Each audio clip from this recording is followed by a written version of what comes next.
Not only is Donald Trump drawing record crowds, he's also managed to pick up a key endorsement. Trump receiving support for his immigration platform from Republican Senator Jeff Sessions. The Alabama senator is one of the strongest proponents in Congress of restricting immigration, a major win for Trump, whose proposals have set off a firestorm within the GOP. Joining us now to discuss, radio talk show host Tammy Bruce and Leslie Marshall. Thank you very much, ladies, for talking to us. Hey there. Tammy, Donald Trump, attracting the largest presidential campaign speech yet, with a record 30,000 people attending. Can he keep up this momentum? You know, I think he can, but it's going to be difficult. Obviously, he has the benefit of already being known to the American people. He's not new to them. He is seen as a television star, but I think the arguments that this is just entertainment are misplaced. I think that the American people, we saw this look in 2008 with Barack Obama as well. He really does represent a very different approach, addressing very specific issues.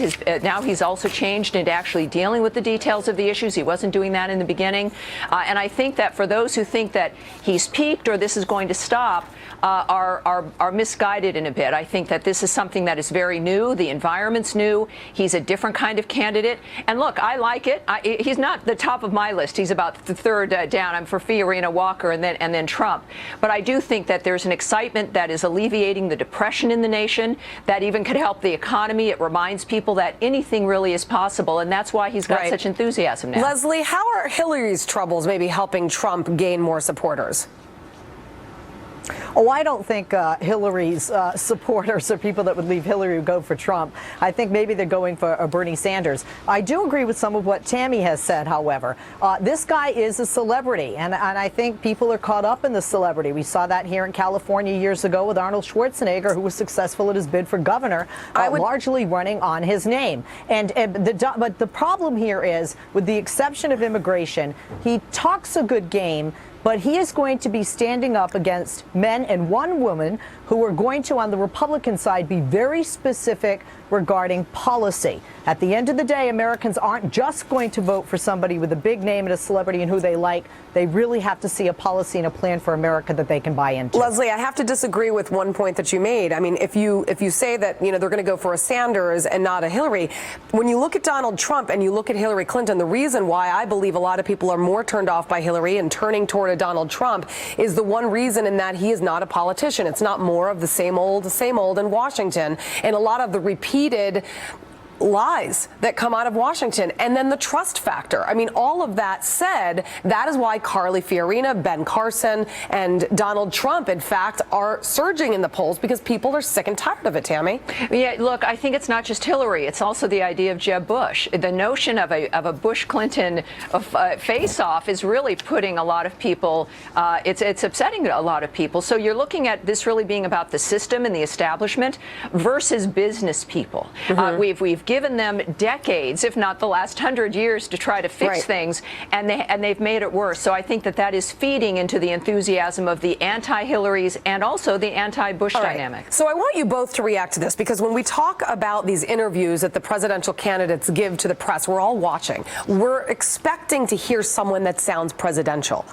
And that's where Donald Trump differs when it comes to the rest of his GOP running mates, because when in interviews, Donald Trump has made it a record of not answering questions exactly with a whole lot of detail. Case in point, when on Meet the Press last week with Chuck Todd, he asked Trump who he would turn to for military advice, and now listen to his answer. Who do you talk to for military advice right now? Well, I watch the shows. I mean, I really see a lot of great, when you watch your show and all of the other shows and you have the generals. Okay, ordinarily a presidential candidate would be skewered for giving an answer like that. Case in point, the scrutiny Sarah Palin received after dodging Katie Couric's questions on what newspapers she reads. I mean, why the different standard for Trump, Leslie?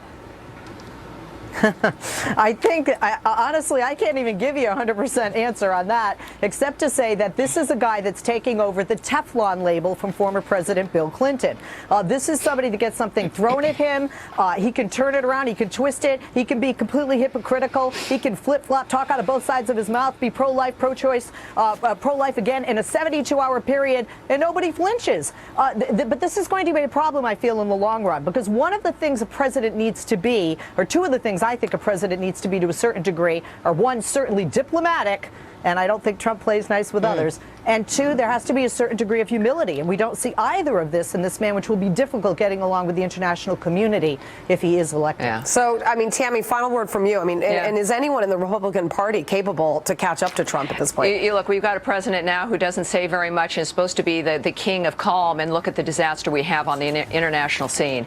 I think that we've got a dynamic with Trump where people, even the media now, realize he'll push back. And that's what's new. If they haven't seen a GOP candidate, a Republican who isn't afraid. Fiorina's not afraid and Donald Trump's not afraid. The media doesn't know what to do with that.